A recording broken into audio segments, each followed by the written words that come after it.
Bismillahirrahmanirrahim. Assalamu alaikum everyone. Today we're going to learn lesson number 37, and the title of lesson 37 is the binomial theorem. The binomial theorem is something that we use in the field of probability, and it's also something that we use for counting.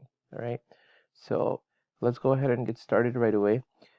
First off, you'll notice that there are two formulas on the top, and this can be found in your important concepts sheet. One says permutations and the other says combinations. We will talk about that eventually, and it'll be in a different lecture that's titled Statistics and Probability. I think that's lesson number 39 though.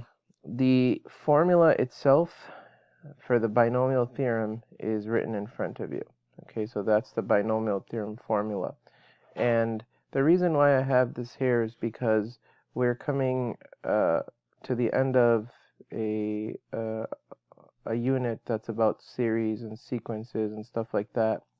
So that summation symbol is something we talked about in the past, right? That's basically a summation symbol. What it does is it adds up terms, right? That's what its job is. And so you'll notice that what's on the left side is something that you can relate to. This is something that you've been seeing for a while, and then the stuff on the right side might be incredibly new to you. All right, it says n, and it says c, and it says k, and it's got different kinds of variables and stuff like that that are in there. So for this, we will have a different technique of going about this formula right here. And you don't really need to know this formula for the lesson itself. Just for sake of completeness, I included it on this chart. Okay, so you don't need to know this. Don't need to know it. All right. As far as the top two formulas are concerned, like I said, we'll talk about it eventually. But you probably have seen the permutation and the combination formulas back when you were in middle school anyway, right? So we'll talk more in detail about that. What you will need to know, however, is something called Pascal's triangle. And the reason why we don't learn the binomial theorem's formula is because essentially Pascal's triangle is a much better visual of the binomial theorem, and I'll explain to you shortly. So let's think of it this way. Pretend that I asked you to take a plus b and raise it to the power of 0, right? Well, what's anything to the power of 0? It's equal to 1, right? So although a and b were being added right here, when you put them to the power of 0, you end up with 1 as an answer. We can try this for another set. Let's suppose that we were to take a plus b and raise it to the power of 1. Well, you would say that's just simply going to give you a plus b, right? So a plus b to the power 1 gives you simply a plus b. Let's go to another set. Let's go to a plus b whole squared. If you take a plus b whole squared, let me just fix this here, you end up with the following. You end up with a squared plus 2ab plus b squared, right? So we continue with this pattern over here. We're going to now go to a plus b whole cubed, right? Now, if you are clever about it, you could say, isn't a plus b whole cubed simply a plus b squared times a plus b, which can cut you some cut some time short for you. And so when you were to do this, and very rarely do people still have that formula memorized, but we've learned the cube of sums formula, and the cube of sums formula says a cubed plus 3a squared b plus 3ab squared plus b cubed. That was known as the cube of sums formula. This one on the top was known as the square of sums formula. So we've learned these formulas in different lights, and today you're going to learn a really neat trick to remember these formulas, actually. And let's go to another one. Let's go to a plus b to the power of 4. Now this is something that none of us knows, right, including myself. So we might as well just do the following. We might as well say, okay, why don't we take a plus b and multiply it to a plus b whole cubed, which it might initially look like it's a lot of work, but it's not. You simply take a plus b and multiply it by everything that you had before.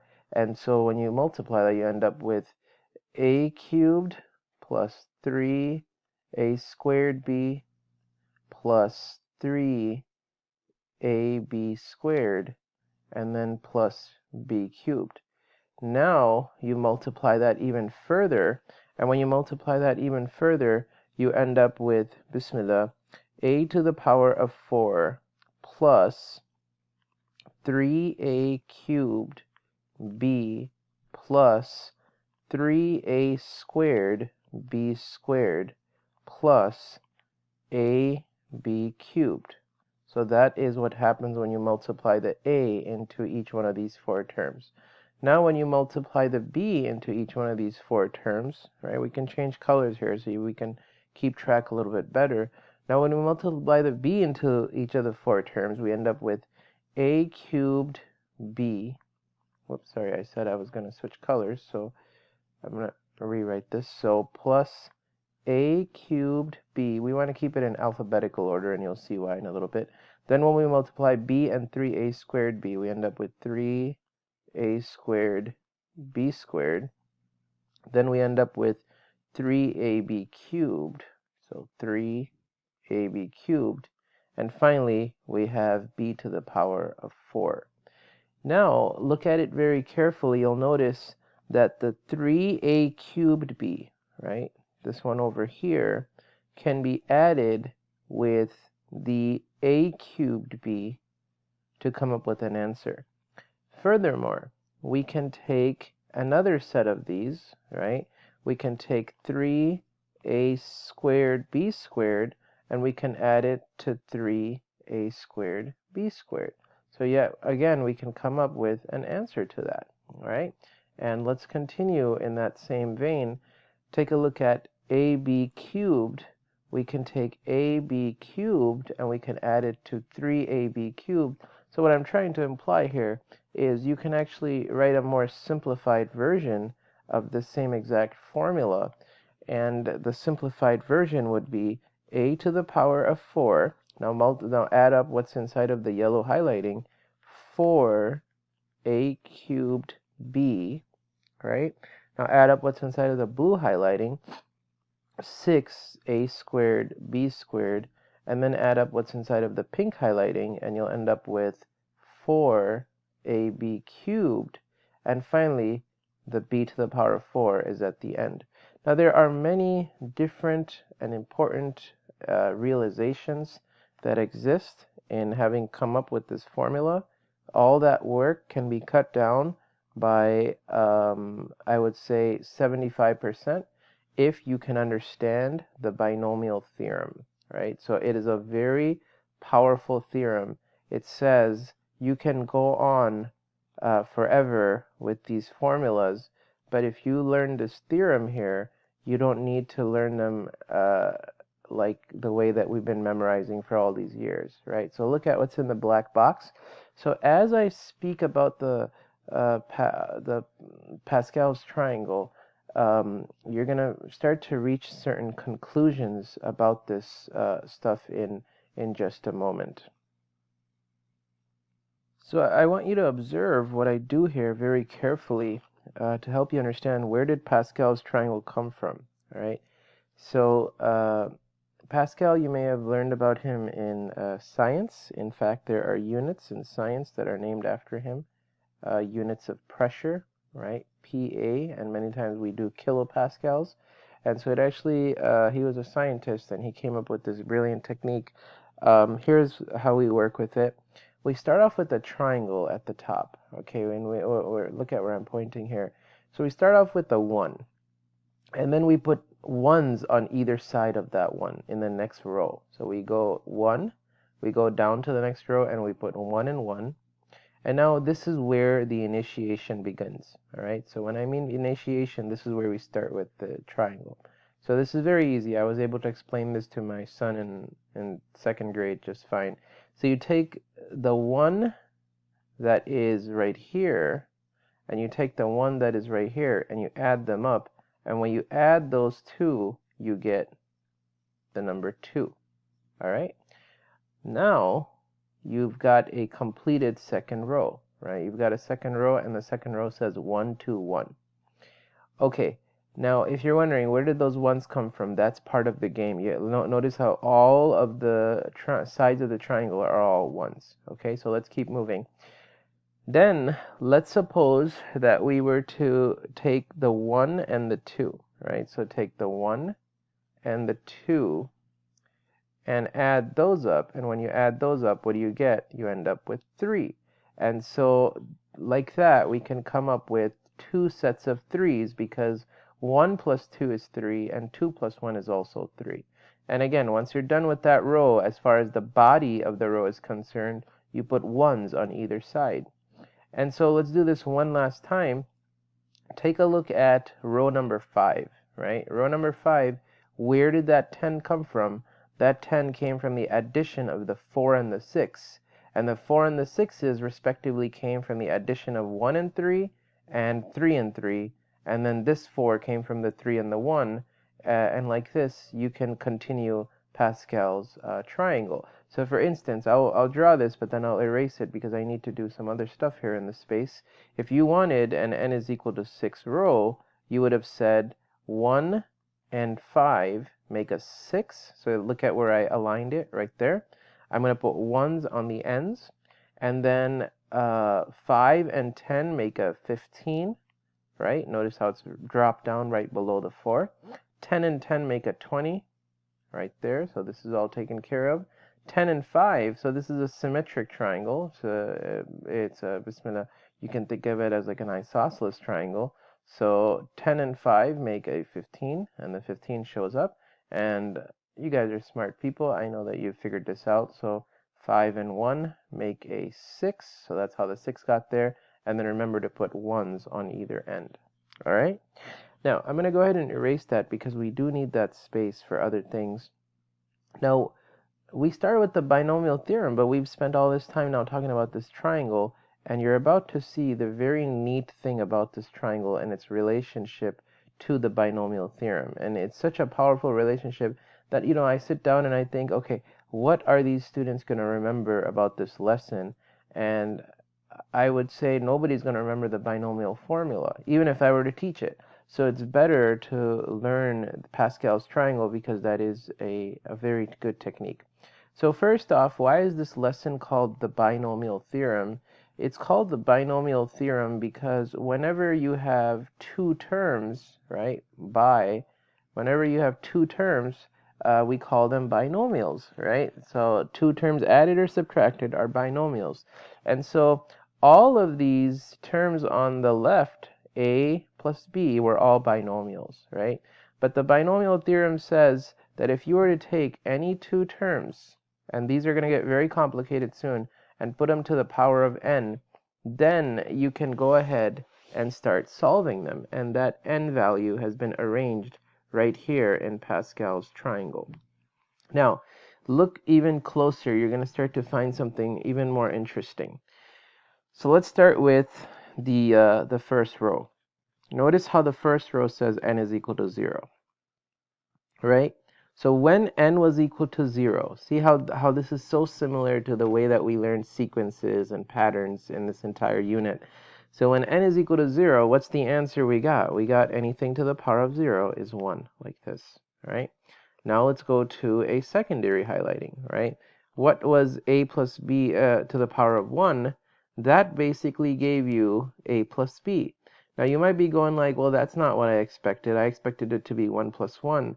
So here's the really neat thing.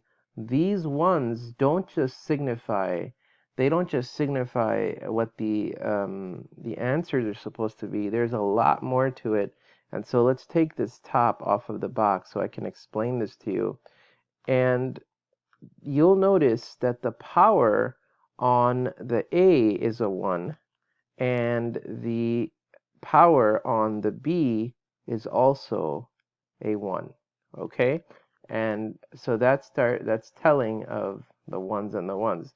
But that's not why the ones are there. The ones are actually there because there is a coefficient of 1 and a coefficient of 1 on the A and the B in the answer.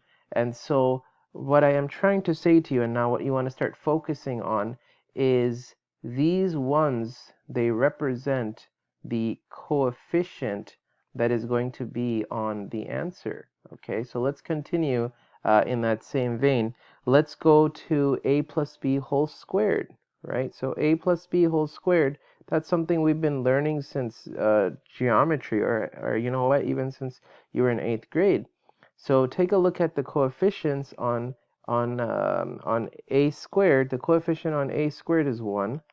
The coefficient on 2ab is 2, and the coefficient on b squared is 1. So how does that read? That reads 1, 2, 1, right?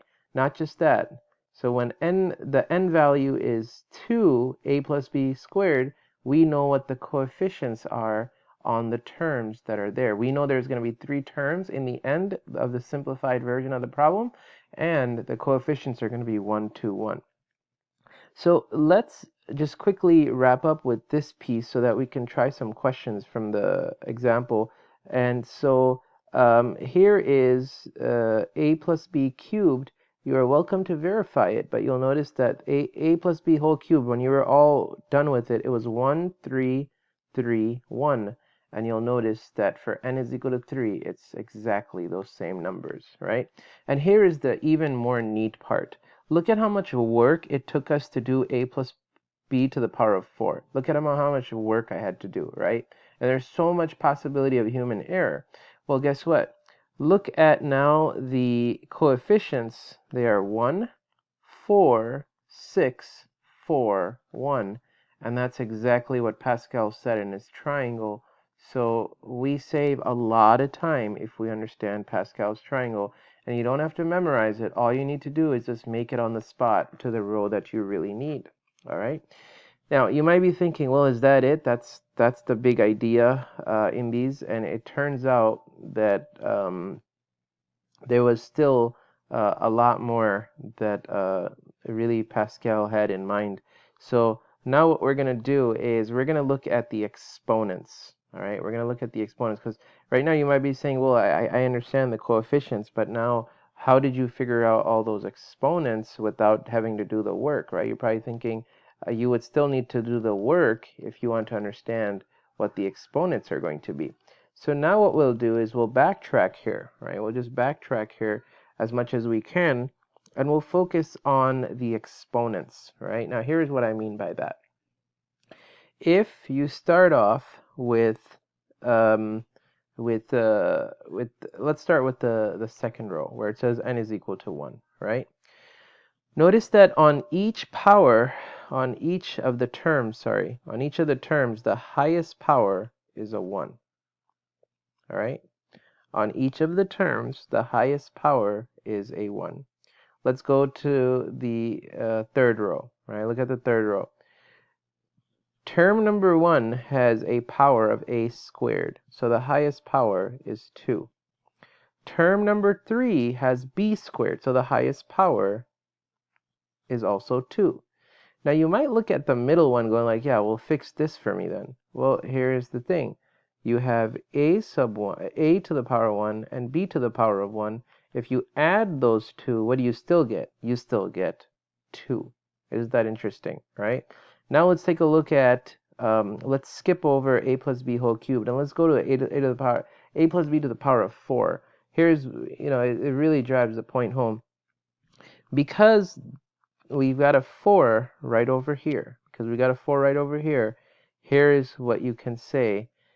A to the power of 4, right? Look at the highlighting. A to the power of 4, a to the power of 3, a to the power of 2, a to the power of 1, and then there is a to the power of 0 all the way at the end.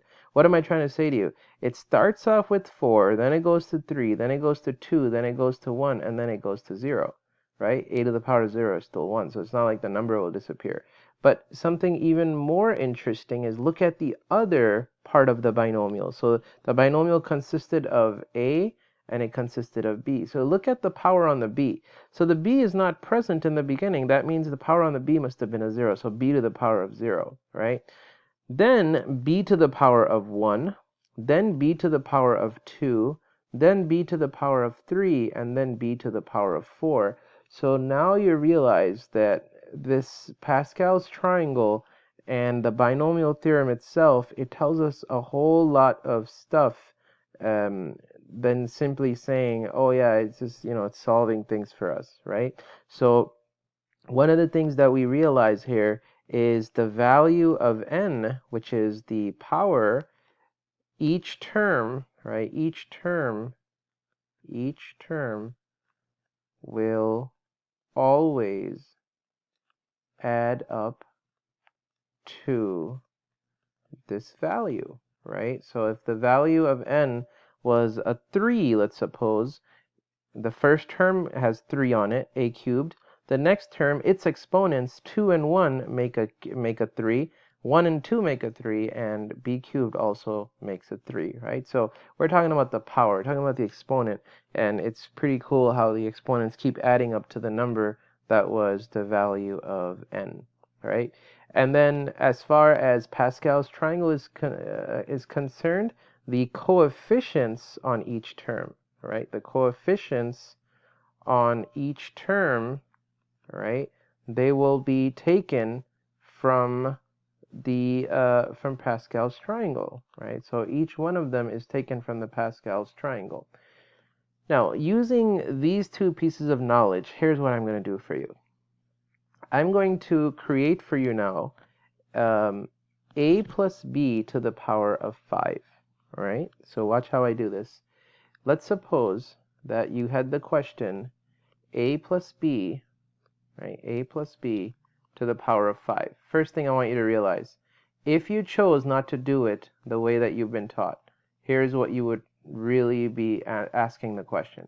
What is a plus b times itself 5 times, right? So you would be multiplying it 5 times.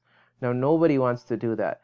Even if you said, yeah, you know what, I'll be clever and I'll take a plus b and multiply it by a plus b to the power of 4, and because I already know what a plus b to the power of 4 is, which is in this lower box over here, I'll save myself time. You'll save yourself some time, but still it's going to take you a while, okay? So let's go ahead and do this using the binomial theorem, okay? Well, here's how it begins, inshallah. The first thing that you do is you notice that you've got an a and you've got a b. So you basically can begin by writing down that because this is a power of 5, my coefficients are going to be everything that is in this row over here. Okay, so watch how I do it. I'm going to write down 1, and I'm going to give some space, and then I'm going to write down 5, and then I'm going to give some space, and I'm going to write down 10, space, 10, space, 5, space, 1. Okay? And then what I'm going to do is I'm going to say, all right, because the highest power is a 5, that first term is going to start off with a to the power of 5. The next term is going to go to the a to the power of 4. The next term is going to be a to the power of 3, a squared, a 1, and just to be complete about this, that last term is going to be a to the power of 0, technically speaking, right? Then I'm going to go to b. I'm going to go to b. b is going to start off with b to the power of 0, then it's going to go b to the power of 1, then it's going to go b to the power of 2, b to the power of 3, b to the power of 4, and b to the power of 5. And then finally, I'm going to put addition signs in the middle of all of these, like this over here, all right? And so when everything is done, I have actually, believe it or not, I've actually come to an answer, right? I've come to an answer. If you wish, you can write it in a slightly more simplified fashion, a to the power of 4b, and then 10 a cubed b squared, and then 10a squared b cubed plus 5ab4, and then finally b to the power of 5. So that's a slightly more simplified fashion. I guess I could have put a box around that. But look at the amount of time that it saved you to do something that is this complicated. Now, a few notes to make about the binomial theorem, all right, is if you notice that the sign in the middle is not an addition sign, if it's not an addition sign, then what do you do, right? Then what do you do? Well, here's the really neat thing. One thing that you can say, if in case that sign in the middle is a minus, you can go about treating it like it was a plus. There's two things students have done in the past. You can go about doing it exactly as it was with the plus. And notice how I only dealt with the sign at the end, right? So you can change all of these signs, just make them go away. Oops, sorry, we made the 5 go away with it. But there you go. You can make all these signs disappear. And now let me show you what's going to happen, all right? If you end up with a minus in the middle, what you need to do is you need to start with a positive, right? You need to start with the plus sign, and then go minus sign, and then go plus, and go minus. And if you recall, this was called alternating, right, from that previous lesson. So here's what I mean to say. The first term is going to take a positive. The second term is going to take a minus. The third term, oops, sorry, let me write these in a different color so we can kind of focus on them. So minus, right, and then plus, then minus, then plus, then minus. And so like that, we can fix that issue in case there is a subtraction sign between the two. And you know what's really neat? This is something you've always known, right? Here's why. Remember the a plus b whole squared formula? It used to be a squared plus 2ab plus b squared. But what was the a minus b whole squared formula? It was a squared minus 2ab plus b squared. Guess what? That alternating thing, it was happening because that first term was positive, the next one was negative, the next one was positive. So even if you had done this using the binomial theorem, you would have reached the same conclusion. So that's one way that students have done it in the past. The other way that students have done it, which I would argue is probably the more appropriate way of doing it, is they actually include that negative b within the calculation itself, okay? And what I mean to say is, let me just very carefully change things here. So let's put all of the addition signs back where they were. Okay, let's put the addition signs back where they were. So I'll put them in green. So add, add, add, add, and add, right? What they would do is they would say, okay, we're going to treat the b to the power of that certain number. We're still going to write it, but what we're going to do is we're going to include the sign on the b itself. This is, again, the other way that students have done it. So what I'm doing here is I'm just erasing those b's, and we're going to replace them in just a moment with negative b's, okay? So when you do that, the first one becomes negative b to the power of 0. The second one becomes negative b to the power of 1. The third one becomes negative b to the power of 2. The fourth one becomes negative b to the power of 3. The next one becomes negative b to the power of 4. And the last one becomes negative b to the power of 5. Like that, right? Now, get to thinking. What is negative b to the power of 0? It's a 1, right? So that first one right here, that would give you a 1. And so you'd end up with saying a to the power of 5, right? Okay, let's think about that second one. That second one would be 5a to the power of 4 times negative b. Well, that would leave you with a negative 5a to the power of 4 times b. You see I did that. Then the next one will give you negative b but squared. What's any negative squared? It's still a positive, so this would go back to being 10a cubed b squared. And you're welcome to try the rest of it. So the next one would be minus, right? You're welcome to try the rest of it, and you'll realize where this is coming from. So that's the other way that students have done this in the past. Now, Having done all of those examples, interesting lesson how it's gone like sideways from where I started. Now what I'm going to do is I'm going to try a handful of questions with you, just to show you what would happen then if you didn't have just A's and B's, but something else a little bit beyond that in the spot, right? So let's take number 20. Let's do number 22. Okay, let's try number 22 here. Number 22, it says expand each expression using the binomial theorem. Okay, so let's write down number 22 first off. It says 2x plus 3 to the power of 5. All right, that's what we've got.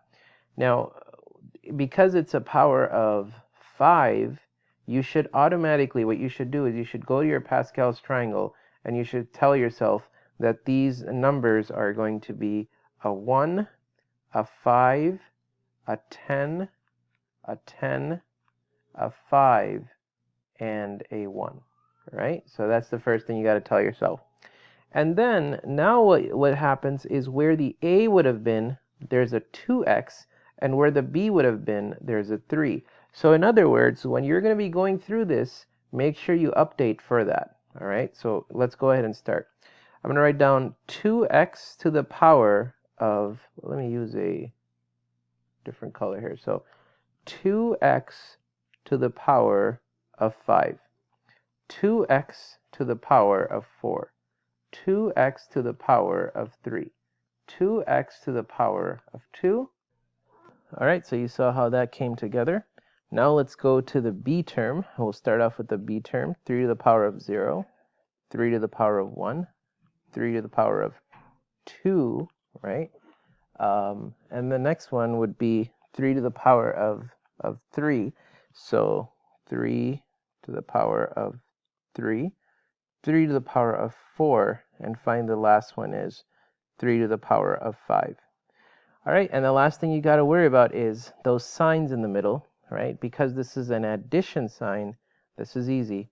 All you got to do is you got to go to each one of these terms and put an addition sign in the middle of them. Right? Are you required to simplify? Yes, absolutely. That's actually going to become the hard part, not this, what I just did for you, right? So let's talk about the first term. 2 to the power of 5 is 32, right? So 2 to the power of 5 is 32. 32 times 1, because 3 to the power of 0 is 1, so you end up with, let me erase those circles so you can see the whole thing in its complete picture. So what you end up with is 32 times 3, which is 96. So the first term is 96 times x to the power of 5. All right.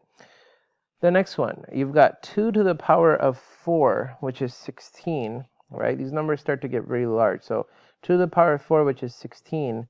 And then 16 times 5 is 80, and then 80 times 3 is 240, so the next term is 240 x to the power of 4, like that, all right?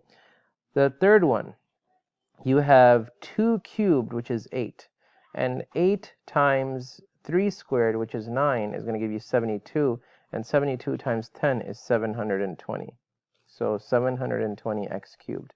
And so like this, you can complete this pattern until you get to the end, and in the end you'll have 3 to the power of 5, and I believe 3 to the power of 5 is 243, and then like that you will have completed, and that's what you basically put your box around there. Okay, so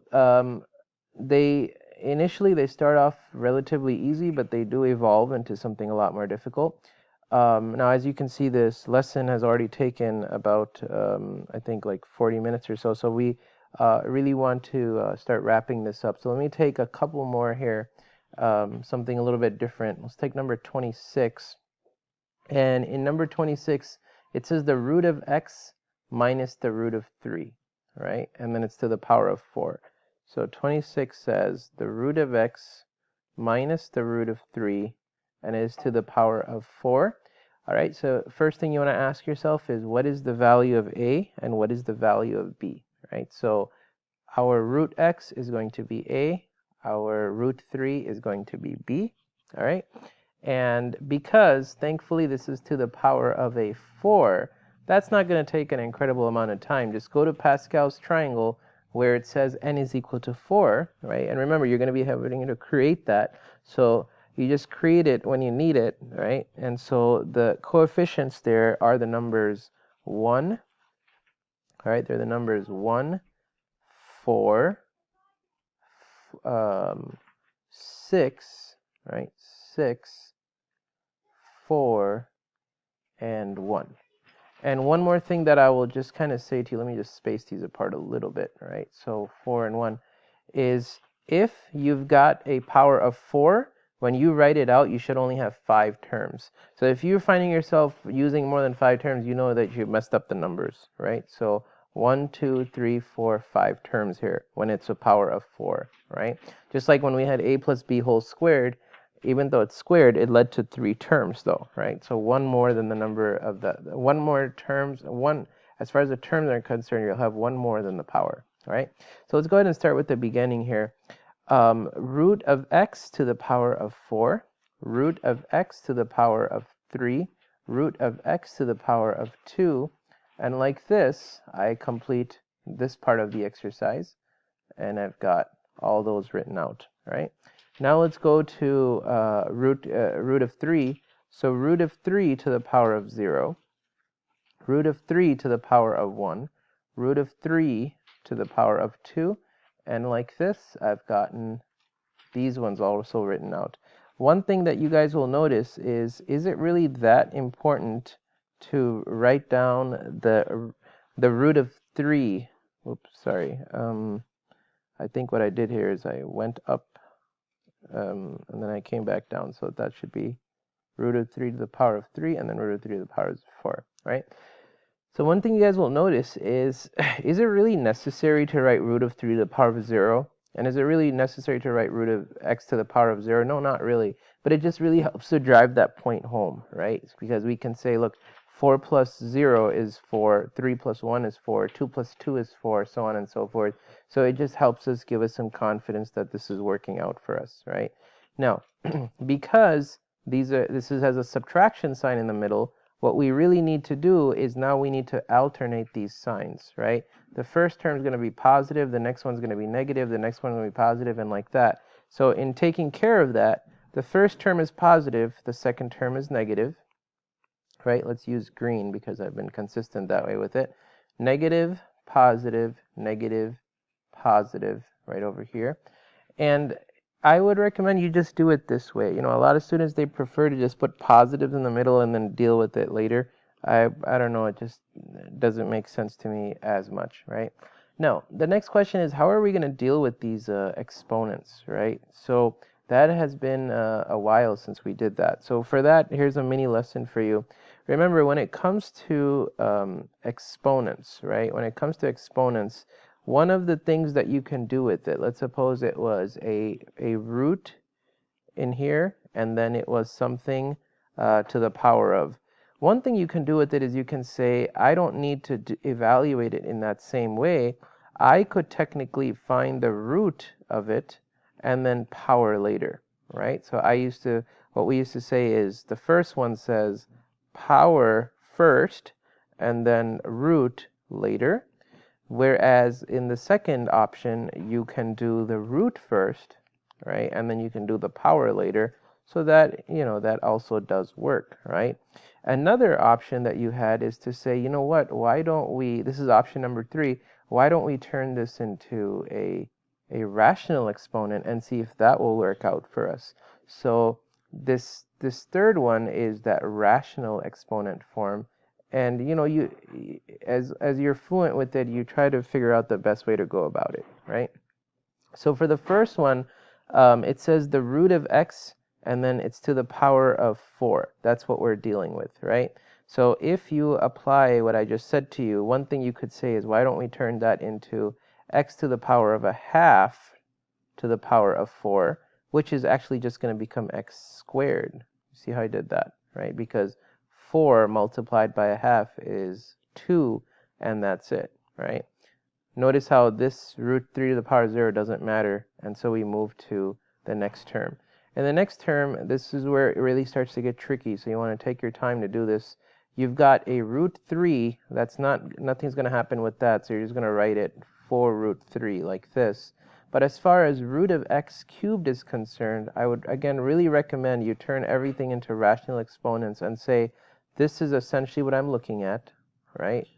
And so therefore, that piece is going to give me x to the power of 3 over 2, because the half and the 3 multiply. And if you have x to the power of 3 over 2, x to the power 3 over 2 can actually be simplified. And the reason why it can be simplified is because you're saying that you've got a second root of x cubed. And the second root of x cubed is x times root x, right? And so you see how this problem can really start to drain you out. But now this becomes a root x. And then, even then, right, even then, let me just give some space here.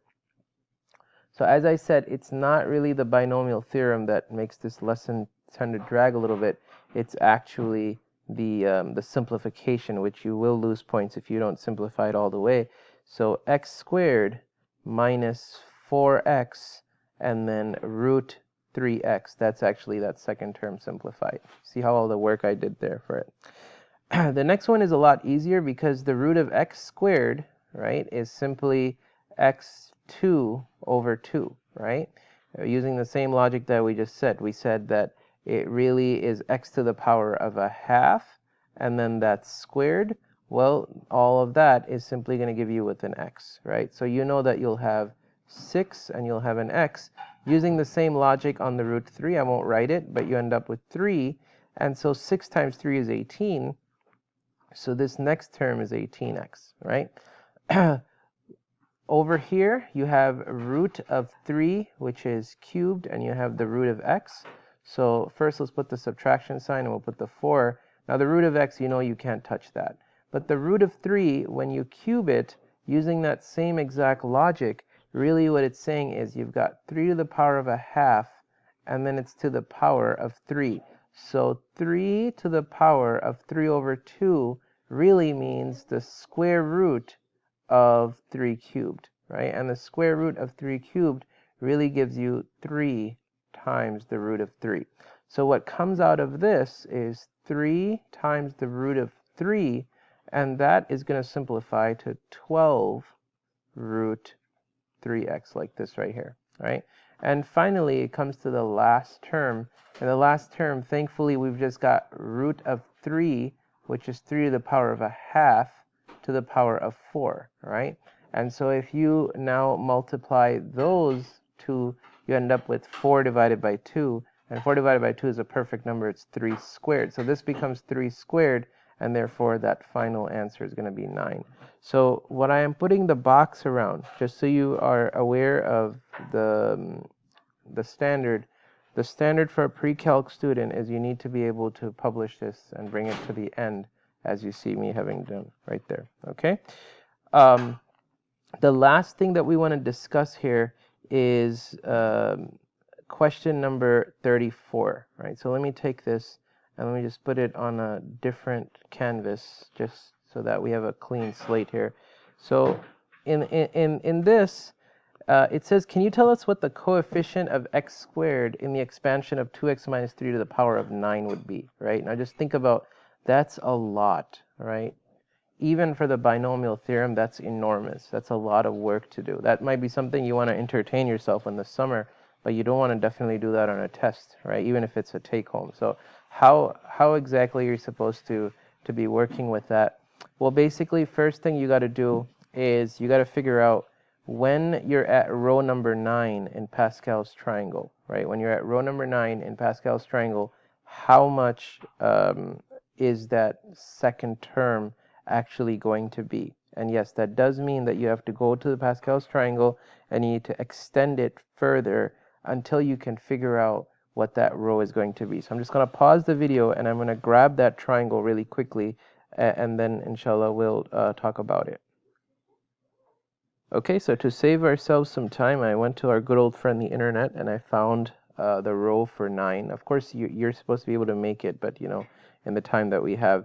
So here is the row for 9, right? Here's the row for 9. Now, they're talking about when you get to a coefficient of x squared. So the first thing you got to do is you got to ask yourself, this a term, it doesn't really matter about the b term, right? It matters about the a term. This a term, when would it reach a x squared? You have to be a little bit more clever with that, right? So here's what I know. I know that the first one is going to have a 2x to the power of, bismillah, 9 on it, right? The next one is going to have 2x to the power of 8 on it. So eventually this would lead to some number and an x to the power of 9. That would lead to some number and x to the power of 8. But I don't need any of those, right? I need the one that's all the way at the other end. And at the other end, we're going to have the x squared happening, right? So working from the other end, you know at the 1 right here, it'll be x to the power of 0. You know at the 9 it'll be x to the power of 1. So it's the 36 that really matters. But be careful, the answer is not 36. That is an oversight, okay? That is simply the coefficient. So let's really talk about this. So the coefficient here is going to be 36, right? First, let's talk about that. Next, you know that the 2x will have a power of, let me just write that a little nicer. So you know that the 2x will have a power of 2, and you know that the 3 will have a power of 7. Now, how did I do all that? It's because I know for a fact that they're going to add up to 9 no matter what. So the 2 and the 7, they do add up to 9. That's how I was able to figure out the other one, all right? And secondly, what you know is there's two ways to do this, right? This is where the student's other technique does work. If you're thinking positive, negative, because there's a subtraction sign here, positive, negative, positive, negative, positive, negative. So you know there's a negative before this, right? You know there's a negative before it. And so now when you put the pieces together, you really need to take out a calculator and do negative 36 times 4, right? Times 3 to the power of 7, and this number right here is the coefficient on the term of x squared, right? So feel free to do that in a calculator. It's going to be some enormous number. Well, thank you for listening to the lesson, and good luck in doing the homework, inshallah, and assalamu alaikum.